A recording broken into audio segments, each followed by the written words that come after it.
This is the Georgian parliament, the focal point of these protests. Demonstrators gather here every night at the end of the working day. It's around 8 p.m. here local time, and this is when people start filling up this area of Rustaveli Avenue, which is closed off for traffic.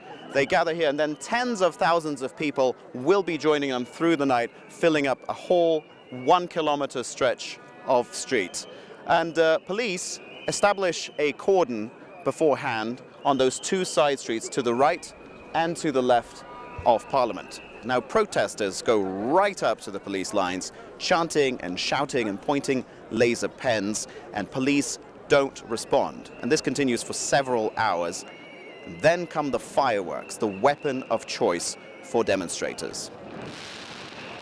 Now we've seen protesters toss those fireworks over those barricades. This is exactly what is happening right now. And then police bring out armored trucks and riot units from the back and from Liberty Square down the south end of the street. And this is when the face of the protest changes and things start happening quite quickly. Now, peaceful protesters on their own, to avoid trouble, start moving northwest, while fully masked groups move forward. They're ready for a fight. And this happens around midnight. Now, as police get the order to disperse the crowds, the clashes begin.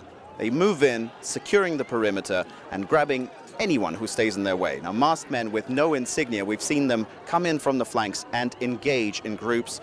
Dozens of protesters end up in hospital or detained or both. Now, police then do several other pushes forward around 50 meters at a time, and out comes the tear gas to clear the area and push further.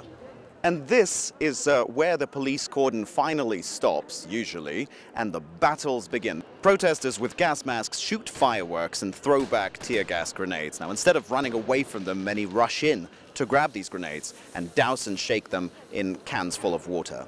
Most of the crowd stays back where they can breathe. Now, hours later, protesters are worn out. Most of them will have already left. And the air here becomes basically unbreathable from all of the fumes. Meanwhile, police bring out even more reserves. They patrol these nearby streets and grab anyone they can find.